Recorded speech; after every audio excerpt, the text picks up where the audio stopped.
with that. You mentioned about getting bored, and let's just jump right in. You left the WWE, was it 2 years ago?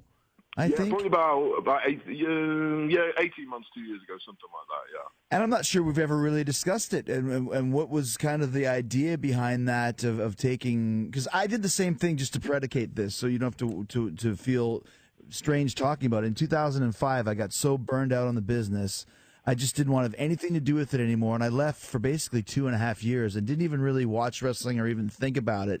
So I understand where you're coming from if that's the case, but what was your reasoning for kind of walking away? Because you did walk away. It wasn't one of those future endeavors, good luck, that sort of a thing.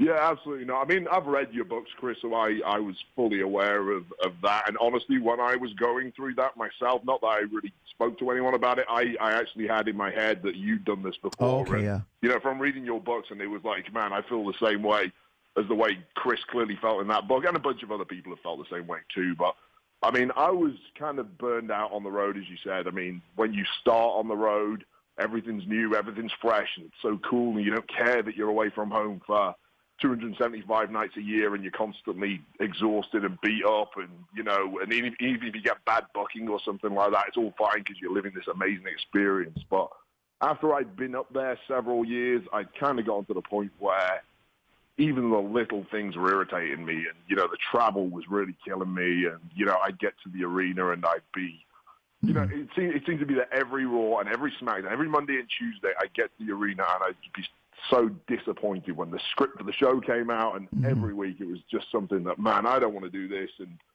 I kind of plead my case with people in the creative team or in management about doing something different or tweaking this way. Hey, how about moving this story this way? And it just seemed that whatever I was doing, I was just banging my head against the brick wall, and it got to the point where it felt like Groundhog Day. And my contract was running up, and I'd signed like a pretty long contract after the Nexus deal and stuff like that. They got me on a pretty long contract there, and that was just coming to a head. So they'd approached me a couple of times about re-signing and extending and coming up with a new deal and stuff like that, and it hadn't even got to the point of negotiation. I just explained to them, well, I need to get out of here. This is just killing me, and I need to go do something else for a while and get away from pro wrestling, which is essentially what I did. It wasn't some master plan to go and do anything else. It wasn't like I had some great business I was moving on to. I just knew whatever I was doing, I needed to get away from WWE, at least for a while. So that's how it kind of came to a head. And there was some other things. It wasn't just in terms of the creative that I wasn't happy with. There was some stuff behind the scenes I'd fallen out with a couple of people in kind of the talent relations and management department. I'm not going to go into exactly what that was about, but it was just, okay, this is all coming together now to show that with my contract coming up, I need to just get away. And that's really how it kind of how it all shook out. Was it hard at first? Because obviously you'd been on the job for obviously longer than WWE times, probably 10, 15 years at that point.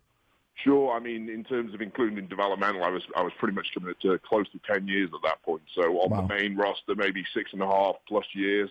And as you know, like it's not the kind of job when you're working there full time anyway. It's not the kind of job that you can kind of, okay, I'll just go and take a little break and go take a vacation, or even when you're off, you get your one or two nights at home. But when you get home, it's immediately okay. Wash the clothes.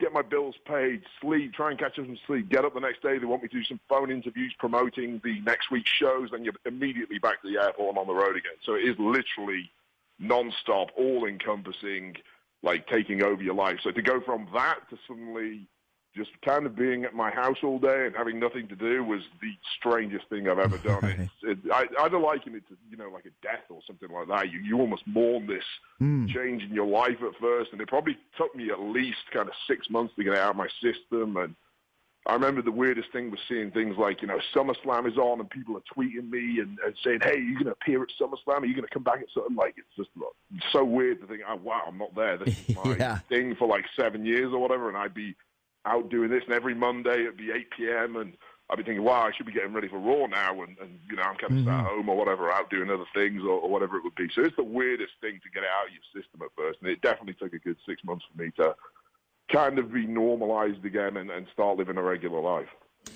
I know one of the things when I left too, like the burnout and all that sort of stuff, and not even frustration, just kind of like, am I ever going to get ahead of where I am right now? And I was thinking, should I just get the hell out of here and just take myself out of the equation? Because, and this is not, I don't want to delve into this where it's a bad thing, but when I look at you coming into the system back in the NXT, I mean, it's a no-brainer. You're 6 foot, whatever, 8, 6, whatever.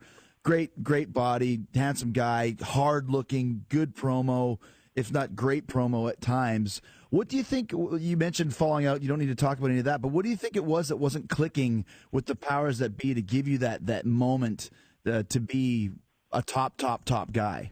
Yeah, I felt a lot of the times, especially when I, around about the Nexus time, certainly for the next couple of years, I always felt I was kind of there or thereabouts as a guy they wanted to do something with. Agreed. But I always felt I was in an unfortunate position where there are limited spots to be in those top roles. So you have your regular guys who are always going to be there. You've got your, John Cena and Randy Orton, Chris Jericho, and guys like that who are already filling up a lot of those top spots. And then you had the younger guys coming through, but you had Sheamus, who they were really pushing hard at that point, Del Rio, who'd come in as a heel, Miz, and these were the guys that, okay, if those guys or one of those guys weren't there, perhaps I would be the guy that they could slot up there. But with the fact that they were going with new guys like Del Rio and Miz in the top heel spots at that point, it really left no place for me to go. So I felt like at that point I was kind of one of the next in line, certainly, and they were keeping me on the back burner with intercontinental titles and things like that. But then when that didn't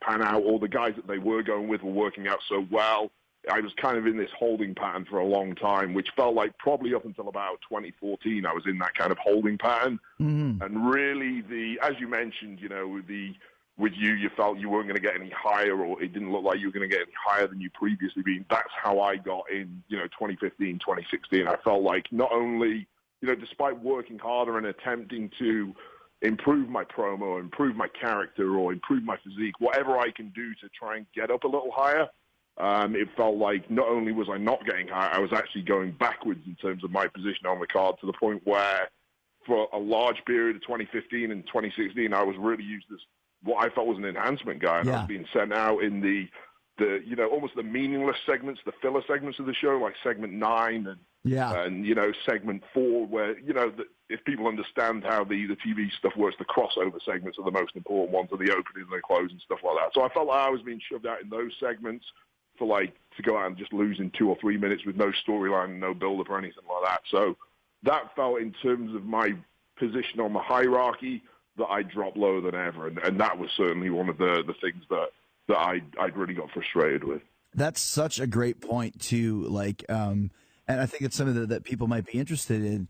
When you're talking about the segments on the show, you're talking about Raw. Yeah. And there's 16 segments, I believe, every show. Obviously, 1 and 2, super important. 15, 16, super important. And then whatever the crossover hours are. But you do you mentioned 4, you mentioned 9, segment 14. If you're ever in those segments, it's not a good thing, because they're basically, like you said, they are the epitome of the filler segments for sure. Yeah, absolutely. You would never see a John Cena or a Brock Lesnar or someone of that ilk who they're doing something with. They would never be in those spots, because those are really the kind of death segments where, okay, it's a roller coaster ride of a show, and we'll hit peaks in segment 6, which is a crossover, and segment 11, which is a crossover. Yeah. And obviously the big close of the show and the opening, and everything kind of in between is like, okay, we have this time, we have to fill it, and who can we stick out there? Okay, have a babyface go over heel there. Who have we got that's not working? Okay, have R-Truth just beat Barrett there. Cool, that'll fill up 5 minutes or whatever it is. So like that kind of, when you find yourself in routinely put in those spots, which for me, genuinely, it felt like I'd been in those spots for a year plus with no sign, with no light at the end of the tunnel. That was, kind of, when I talk about having that dread of waking up on a Monday and a Tuesday going to Raw and SmackDown, it's because I knew that I was going to get those. It wasn't even a case of me having to text the writers, hey, what have I got today? It was, I already know what I've got. And like having that hanging over you was kind of killing me. And I will contrast that and say that the live event shows, the Friday, Saturday, Sunday shows, which aren't televised, and the tours, I was having a bunch of fun on them, and I was really enjoying that. It was just having this thing hanging over me that career-wise, I'm heading downwards here, and that's never where I wanted to be. And funnily enough, actually, I'll bring this up with you now. I never mentioned this to you at the time, but my final day, so we did WrestleMania that year, 2015, in Dallas. Mm-hmm. We did Raw the next day at the arena in Dallas, and then pretty much I got kicked out of the League of Nations that night, and I knew storyline-wise, okay, I'm pretty much done here, and we're just going to kind of run out the next few weeks of my contract or whatever it was. And so I got kicked out of the League of Nations. Storyline-wise, I'm certainly finished there. The next day we had a show, the SmackDown show in Houston, and that Houston building, you go down and you go in the door and you go down, drive down that giant ramp. Right.